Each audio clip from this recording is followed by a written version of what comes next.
Episode का starting में हमें दिखाया जाता है हिकारू के विलेज को। हिकारू के सारे फ्रेंड अपने बारे में कहते हैं और वो लोग अपना काम कर रहे थे। हिकारू के विलेज में सबके लिए अपना काम डिसाइड कर दिया गया था और इसी काम को वो लोग अच्छी तरह से कर रहे होते हैं और इसलिए हिकारू का विलेज बहुत अच्छी तरह से चल रहा था और ये आगे जा चुका था। दिन आता है विलेज के टाउन हॉल में जहाँ पर हिकारू के फ्रेंड्स एक साथ बातें कर रहे होते हैं। उनके विलेज में न्यू रेसिडेंट आने वाला है, यानी विलेजर्स का नंबर पहले से ज्यादा होगा। उनके साथ वो लोग कैसे अपने आप को मैनेज करेंगे इसके बारे में ही बातें हो रहा था। इसके बाद हिकारू अपने बारे में कह देता है वो इस विलेज का मेयर है। कहानी में आगे जाने से पहले हिकारू पूरी कहानी को कहता है वो पहले किसी अलग वॉल में था लेकिन उसका रिकार्नेट इधर होता है। जब उसने अपना आंखें इस वॉल में खोला था तो उसके पास कुछ भी नहीं था, लेकिन बाद में जाकर उसे पता चलता है वो इस वॉल में खेती कर सकता है। साथ ही उसके पास मैजिकल पावर है और उन्हीं सारे मैजिकल पावर का यूज करके उसने खेत को जुता लिया था, जहाँ पे बाद में हिकारू को फ्रेंड्स भी मिलता है और ऐसे उन लोगों ने एक गाँव को क्रिएट कर दिया था। इसी गाँव में हिकारू एक एल्फ से शादी करता है और उसने अपनी फैमिली को भी उधर ही बसा लिया था।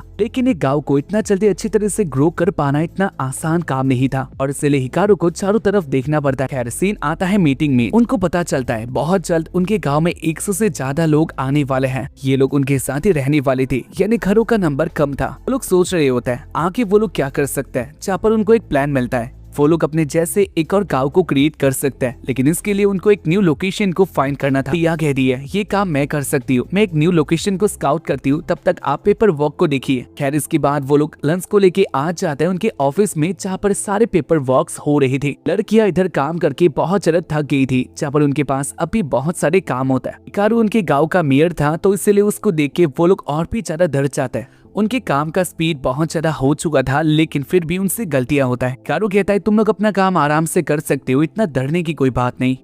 खैर हिकारू सब कुछ देख के आ जाता है उसी प्लेस में जहाँ पर टिया ने उन लोगों को बुलाया था। फाइनली टिया ने जगह को स्काउट कर लिया था। हिकारू पूरे प्लेस को देखता है और वो कहता है जगह तो बहुत अच्छी है टिया, तुमने बहुत अच्छा काम किया, लेकिन इसी प्लेस के साथ उनको अब बहुत कुछ करना था क्योंकि जगह होना ही काफी नहीं था। इसके साथ ही उनको इधर घर भी बनाना होगा और घर बनाने के लिए उनको इधर के पेड़ काटने होंगे। में दिखाया जाता है क्रिएचर को जिसका नेम था दागा, जो कि उनका फ्रेंड होता है। दागा पहले पेड़ को काटने का ट्राई करता है लेकिन उससे नहीं बनता। ये सब भी ट्राई करता है लेकिन उनसे भी नहीं होता और इसलिए हिकारू को अपना मैजिक यूज करना पड़ता है। हिकारू अपने मैजिक से एक एक्स को निकालता है और बहुत इजीली पेड़ को काट देता है। हिकारू को देख के वो लोग इम्प्रेस हो चुके थे। खैर इसके बाद वो लोग एक नदी के पास आता है। नदी को पार करना उनके लिए एक बहुत बड़ी टास्क होती है और इसलिए वो लोग नदी के ऊपर ब्रिज बनाने लग जाता है, लेकिन उनके मन में ये भी बात होता है वो लोग ब्रिज को इतना बड़ा और सही नहीं बना सकते क्योंकि इस तरह से दूसरी ओर से एनिमल भी उनके पास आ सकता है। का ये काम भी हो गया था और ऐसे ही टाइम बीतने लग जाता है। टाइम के साथ ही उन्होंने पूरे प्लेस को खाली कर लिया था, यानी अब घर बनाने की देर थी। हिकारू और उसके फ्रेंड एक साथ काम में लग जाता है जहाँ पर वो लोग पहले इरिगेशन का प्रॉब्लम को सॉल्व करता है और इसके बाद टाइम आ चुका था घर बनाने का। में दिखाया जाता है हिकारू के फ्रेंड इसमें बहुत अच्छे होता है जहाँ पर हिकारू को कुछ भी करना ही नहीं पड़ता। हिकारू रुरुसी के साथ बातें करता है जहाँ पर वो कहता है जब उसने इस विलेज में अपना पहला घर बनाया था तब उससे बहुत सारी मुसीबतों का सामना करना पड़ा था। घरों को बांधने के लिए इधर कोई भी नेल या फिर रस्सी नहीं था, लेकिन अब टाइम बहुत बदल गया था क्योंकि सारे एल्फ आके एक साथ काम करने लग जाता है। दागा भी उनके साथ घरों को रेडी करने लग गया था, जहाँ पर हिकारू के अपने आंखों के सामने ही बहुत सारे घर बन के रेडी हो जाता है। हिकारू उनके काम के स्पीड को देख के हैप्पी, जहाँ पे बाकी सब भी अपना अपना काम करके एल्फ्स को हेल्प कर रही होता है। खैर उनका काम आधे से ज्यादा कम्प्लीट हो गया था। इसी बीच टिया उनके पास आती है और वो कहती है एक मुसीबत आ चुकी है क्योंकि न्यू कमर्स इधर पहुंच गए हैं, इसलिए हिकारू आपको बुलाया गया है। फिर इसके बाद वो लोग आ जाते हैं उसी प्लेस में जहाँ पर उनको बुलाया गया था। उनके आगे गेट कीपर ड्रैगन आ जाता है जिसका नेम ड्राइम था। ड्राइम को देखकर हिकारू कहता है क्या वो लोग पहुंच गए हैं, जहाँ पर ड्राइम हाँ कहता है। हिकारू कहता है तुमने हमें ये बात पहले क्यों नहीं बताया, हम लोग उनको वेलकम करने के लिए रेडी नहीं थे। ड्राइम कहता है मैं तुम्हें ये बात पहले ही बता रही था, लेकिन जब मैंने मेल को यूज किया वो मेल बहुत ज्यादा स्लो था और इसलिए मुझे खुद ही आना पड़ा। ड्राइम की बातें हिकारू समझ लेता है। खैर इसके बाद हमें दिखाया जाता है मिनटोर्स को। मिनटोर्स इंसान और बुल्स का हाइब्रिड होता है। खैर इसके बाद मिनटोर्स के लीडर गॉर्डन आगे आता है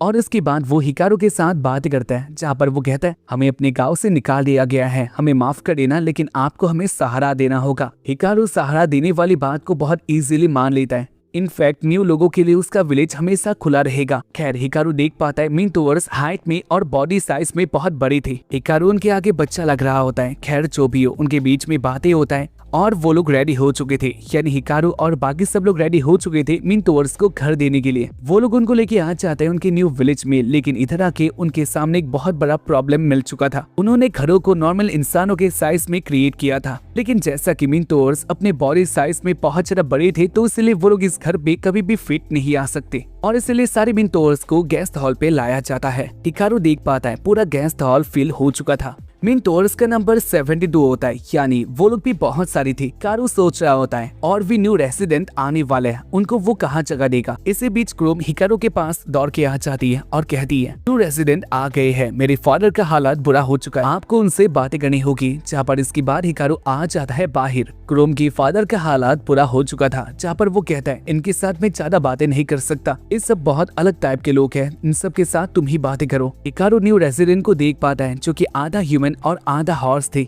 और उनकी बातों में बहुत ज्यादा ईगो होता है। जहाँ पर वो लोग हिकारू को अपना सर नीचे करने के लिए कहता है। उनकी बातें बहुत ज्यादा रूड होता है, लेकिन हिकारू कुछ भी नहीं कह रहा था। जहाँ पर इसके बाद क्लर्क उधर आती है। उनकी बातें सुनकर क्लर्क गुस्सा हो चुकी थी। जहाँ पर वो कहती है वेल आप लोग बहुत ऊपर घराने से हो सकते हो, लेकिन अब आप लोग हमारे जगह में हो और इसलिए आप लोग ऐसी बातें नहीं कर सकते। क्लर्क की बातें वो लोग समझ पाता है और इसलिए सेंटोर्स हिकारू से माफी मांगता है। हिकारू उनको बहुत इजीली माफ कर देता है और इसके बाद हिकारू सेंटोर्स को उसी प्लेस में ले आता है जहाँ पर उसने नए घरों को क्रिएट किया था। लेकिन सेंटोर्स को देख के उससे पता चलता है इस घरों में सेंटोर्स भी नहीं रह सकते, यानी अभी के लिए उनका ये घर कुछ काम नहीं आने वाला। खैर इसके बाद हिकारू आ जाता है एक और लड़कियों के ग्रुप के पास। ये भी उनके विलेज में रहने के लिए आई थी। को देखकर हिकारू हैप्पी होता है। ये लोग फॉरेस्ट एंजल होता है और ये उन घरों में बहुत इजीली फिट आ जाएंगे। लेकिन इसके बाद वो लोग साफ कह देते हैं वो लोग घरों पे रहना पसंद नहीं करते। नॉर्मली वो लोग बाहर ही रहना पसंद करता है, यानी वो लोग भी घर पे नहीं रहने वाले।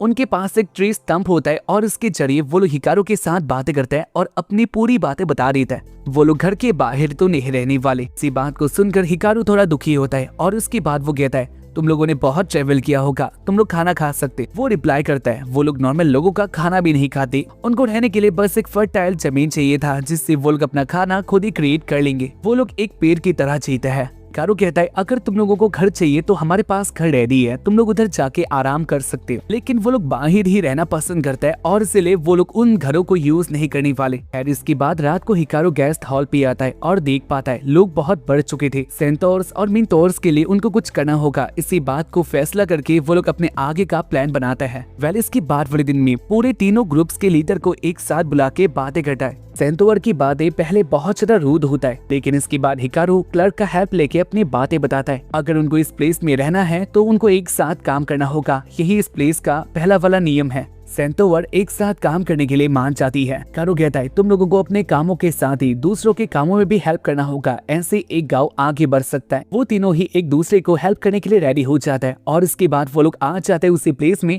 जहाँ पर हिकारू ने बहुत सारे घरों को बनाया था। हिकारू कहता है तुम लोग देख सकते हो मैंने बहुत सारे घरों को क्रिएट किया था, लेकिन ये अब कुछ भी काम नहीं आने वाले। तुम दोनों के साइज के घरों को बनाने के लिए हमें फिर से काम स्टार्ट करना होगा। हिकारू के फ्रेंड कहता है हम लोगों ने एक प्लान किया था, हम लोग एक विलेज को क्रिएट करेंगे जहाँ पर सब लोग एक साथ रहेंगे, लेकिन अब हम लोगों ने उस प्लान को थोड़ा चेंज किया। हम लोग दूसरा 2 विलेज बनाने वाले हैं, जहाँ पर एक विलेज में सेंटोर और एक विलेज में मिनटोवर, यानी दोनों आसपास के विलेजों में रहेंगे। दोनों ही विलेज बहुत ज्यादा पास में होंगे और तीनों विलेज को कनेक्ट करने वाला हम लोग एक रोड क्रिएट करने वाला है। इसी रोड को क्रिएट करके हम तीनों के गांव का कनेक्टिविटी बहुत बढ़ जाएगा। हिकारू की बातों को सुन के लास्टी और हाकुरेन ड्रैगन में बदल जाता है। हिकारू कहता है हमें जंगल को चलाना नहीं है, तो इसलिए तुम लोग नॉर्मल हो सकते हो। इसके बाद लास्टी नॉर्मल होके अपने मैजिक का यूज करके रोड बना लेती है, यानी वो एक साइड के जंगल को क्लियर कर देती है। लास्टी को देखकर हाकुरेन भी अपना काम करने लग जाती है। दोनों के बीच में कंपटीशन हो रहा था। हिकारू कहता है तुम लोग रुक सकते हो क्योंकि ऐसे तो पूरा जंगल ही क्लियर हो जाएगा, हमें बस एक ही रोड को क्लियर करना है, तो इसलिए ऐसे अटैक मत करो। खैर इसके बाद वो लोग एक साथ मिलकर रास्ते को बनाने के काम में लग जाते हैं। इसमें बहुत टाइम लगता है। सीन आता है रुरुसी के ऊपर। वो अपने बेटे के साथ होती है। रुरुसी अल्फ्रेड के साथ बिजी होती है। खैर हमें दिखाया जाता है हिकारू एक घर के अंदर होता है जहाँ पर ये घर न्यूली क्रिएट किया गया था। मिंटोर्स इस घर पे बहुत इजीली रह सकते हैं, उनके लिए ही ये क्रिएट किया गया था। हिकारू दिखाता है इस घर के अंदर के सामानों को जो कि नॉर्मल ह्यूमन से बहुत ज्यादा बड़ी थे, उनके लिए पूरे घर को अच्छी तरह से क्रिएट किया गया था। साथ ही हमें दिखाया जाता है उनके बिस्तरों को भी। बाद हिकारू सिंटूर के लीडर रैबी को लेके आ जाता है उनके घरों पे। हिकारू ने उनके लिए भी बहुत अच्छा घर बना दिया था। ये नॉर्मल ह्यूमन जैसा तो नहीं होता क्योंकि उनका बॉडी भी एक घोड़े जैसा था, लेकिन रैबी को भी ये घर अच्छा लगता है क्योंकि ये उनके साथ सूट भी करता था। खैर इसके बाद रैबी और हिकारू एक साथ बातें करते हैं। ऐसे ही विलेज में एक महीना बीत जाता है। हमें दिखाया जाता है एक महीने के बाद वाला सीन, उनका नया विलेज धीरे धीरे ग्रो हो रहा था और ये पूरे शेप में आ रहा होता है। ये सीन देखकर हैप्पी होता है और उसके बाद वो अपने दोस्तों के साथ बातें करने लग जाता है। वो लोग नए विलेज को किस नाम से बुलाने वाला है। हिकारू अपनी बातें बताता है लेकिन उसकी दिया हुआ नाम एक्सेप्ट नहीं किया जाता क्योंकि ये अच्छे नहीं लग रहे थे। इसके बाद लड़कियां हिकारू का तारीफ करके उसके नाम के ऊपर ही विलेज के नाम को रखने की बात करता है। इतना महान इंसान भी मैं नहीं हूँ। खैर इसके बाद वो लोग ऐसी बातें करे होते हैं जहाँ पर फॉरेस्ट एंजल का रूट कहने लग जाता है, तुम लोगों ने सबके लिए उन लोगों का घर बना दिया लेकिन अब तक तुम लोगों ने हमारे लिए कुछ भी नहीं किया। जहाँ पर इसके बाद हिकारू कहता है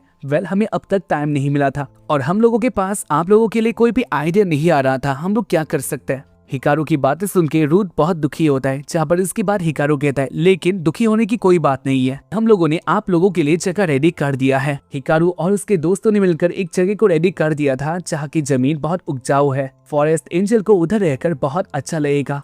ये बात सुनकर फॉरेस्ट एंजल बहुत हैप्पी होता है। खैर इसी बीच दागा और क्लर्क हिकारू के पास आता है और वो लोग कहता है एक और प्रॉब्लम आ चुकी है। सिंटोर और मिंटोर दोनों ही शिकार करना नहीं जानते। मिंटोर फाइट करना चाहता है क्योंकि यही उन लोगों का काम था, लेकिन वो लोग हंटिंग में इतना अच्छे नहीं है। और रही बात सिंटोर की तो वो लोग गार्ड है, यानी वो लोग दूसरे को बचाते हैं। शिकार करना उनके बस के काम नहीं है। जहाँ पर उनकी बातें हिकारू बहुत अच्छी तरह से समझ पाता है। दोनों ही शिकार करना नहीं जानते। अगर वो लोग हंटिंग नहीं करेंगे तो अब उनके पास कोई भी काम ही नहीं बचा था और अगर वो लोग कुछ भी काम नहीं करते तो उनका गांव ज्यादा टाइम तक सरवाइव नहीं करेगा। इसीलिए हिकारू अपने दोस्तों के साथ प्लान करके दोनों को ही खेती करने के लिए देता है। जहाँ पर मिंटोर खेतों में काम करता है और जो भी सामान उनको चाहिए वो सिंटोर लाके देती है और सीना खेतों में आके गॉर्डन के साथ बातें करता है। गॉर्डन उनको दिखाता है उन लोगों ने खेती का काम अच्छी तरह से किया लेकिन इसके बाद भी उनका खेत इतना अच्छी तरह से नहीं खिला था। गॉर्डन की बातें सुन के हिकारू को समझ में आता है ये जगह हिकारू के लिए बनाई गई थी, यानी हिकारू ने जब इधर पहले खेती किया था तब उसने अपने मैजिकल आइटम को यूज किया था और इसीलिए ही उसका खेत इतना अच्छा बना था। हिकारू ने उसे खेत के लिए बहुत ज्यादा मेहनत किया था और बाद में जाकर वो खेत बहुत अच्छी बनी थी। लेकिन अब हिकारू इधर भी वो काम नहीं कर सकता क्योंकि अगर वो ही काम करेगा तो बाकी सब लोग क्या करेंगे। गॉर्डन कहता है अगर ऐसी बात है तो हम अपने खेत को बदल सकते, यानी हम लोग जो पौधे लगा रहे थे वो हम अब नहीं लगाएंगे, हम लोग किसी और चीजों का पौधे लगाएंगे। और इसके बाद गॉर्डन पूरी प्लानिंग बता देता है कैसे वो आगे खेती करने वाला है। गॉर्डन की बातें सुन के हिकारू बहुत इम्प्रेस होता है और कहता है क्या तुमने ये पहले भी किया है। गॉर्डन कहता है हाँ मैंने पहले ये काम किया है और मैं पहले से भी ये काम करना चाहता था। खैर इसके बाद हमें दिखाया जाता है सेंटोर्स को जहाँ पर वो लोग आइटम्स के ट्रांसपोर्टिंग का काम कर रहे थे। जो रोड हिकारू और बाकी सब लोगों ने एक साथ मिलकर बनाया था वो अब काम आ रहा होता है। सेंटोर्स बहुत इजीली अपना काम करके सबको हेल्प कर रही होता है, जहाँ पर सब लोग इससे हैप्पी भी हो चुके थे। इसके बाद वाले सीन में हमें दिखाया जाता है हिकारू एक जगह में बैठकर अपना काम कर रहा था। इसी बीच उसके पास रैबी आती है और कहती है मैंने देखा है आपके पास एक हॉर्स है लेकिन वो कुछ भी काम नहीं आता, आपने उसे क्यों पाला है। हिकारू कहता है जब मेरा दोस्त इधर आता है तब वो मुझे ये सब देखे जाता है, मुझे शौक था मैं कभी घोड़े का सवारी करूंगा लेकिन ये घोड़ा मेरी कभी बात को नहीं मानता और इसलिए अब उसका कोई काम नहीं है, वो बस घास खाता है। हिकारू की बातें सुन के रैबी को थोड़ा बुरा लगता है और इसके बाद वो कहती है अगर आप चाहते हो तो आप मेरे पीछे भी आ सकते हो। हिकारू रैबी को ना नहीं कहता, वो उसके पीछे आ चुका था और इसके बाद वो लोग आगे जाने लग जाते हैं। हिकारू को रैबी के ऊपर आके बहुत अच्छा लगा था क्योंकि उसने पहले टाइम घोड़े का सवारी किया था। जहाँ पर ये सीन हिकारू का घोड़ा भी देख लेता है और उससे बहुत ज्यादा जेलस से फील होता है। इसके बाद से ही हिकारू का घोड़ा थोड़ा बदल जाता है और उसके बाद वो खुद ही हिकारू के पास आके उसे राइड करने के लिए इन्वाइट करता है। हिकारू बहुत ज्यादा हैप्पी होता है। जहाँ पर इस बार हिकारू को इतना ज्यादा हैप्पी देखकर रैबी थोड़ा जेलस होती है और उसके बाद से दोनों ही हिकारू के पास आने लग गए थे उसके राइड के लिए। हिकारू कहता है वेल मैं तुम दोनों के साथ ही हमेशा आने वाला हूँ लेकिन मुझे हमेशा ये नहीं करनी, मैं दोनों के साथ ही आने वाला हूँ तो इसलिए डरने की कोई बात नहीं। जहाँ पर इसके बाद हिकारू खेतों की तरफ आ जाता है। खेत में हिकारू एक बात को सोच रहा था, जहाँ पर रुरुसी हिकारू के साथ बातें करती है। हिकारू कहता है मुझे बस एक ही बात का डर है, क्योंकि ज्यादातर खेत मेरे ऊपर ही डिपेंडेंट है। अगर मैं मैजिकल टूल का यूज नहीं करता तो ये सब खेत कभी नहीं बन पाते। रुरुसी कहती है इतना डरने की कोई बात नहीं, क्योंकि तुम कहीं पर भी नहीं जाने वाले। उसकी बातें सुनकर हिकारू को थोड़ा अच्छा लगता है और वो इस बात को भूल जाता है। लेकिन रात को हिकारू के मन में एक और सवाल आता है। उनके गांव में लड़कियों का तादाद बहुत होता है, यानी 100 में से 3 ही लड़के थे और बाकी सब लड़कियां होती हैं। और इसलिए हिकारू के मन में सवाल आता है अगर ऐसा होगा तो पूरे गांव में लड़कियां ही होंगी। लड़कियां अकेले एक गांव को संभाल नहीं सकती और इसलिए उसके मन में प्लान आता है वो बाकी सारे गाँव में जाकर दूसरों के साथ बातें कर सकता है, क्योंकि इधर लड़की भी आई थी। हिकारू पहले मिनतोवर के गाँव में आता है और वो गॉर्डन के साथ बातें करता है। हिकारू अपनी बातें कह देता है, जहाँ पर गॉर्डन कहता है उनके पास भी लड़के हैं, लेकिन लड़के लड़कियों से बहुत कम थे। हिकारू कहता है कोई बात नहीं, अगर तुम्हारे लड़के हमारे लड़के के साथ शादी करना चाहता है तो वो कर सकता है। मिनतोवर कहता है हम लोग ऐसा नहीं कर सकते, क्योंकि हमारे बॉडी का स्ट्रक्चर अलग है और इसलिए हमें हमारे जैसे लोगों के साथ ही शादी करनी होती है, ये हमारा एक नियम है। गॉर्डन की बातें सुन के हिकारू थोड़ा डिसअपॉइंट होता है और इसके बाद वो आ गया था रैबी के पास।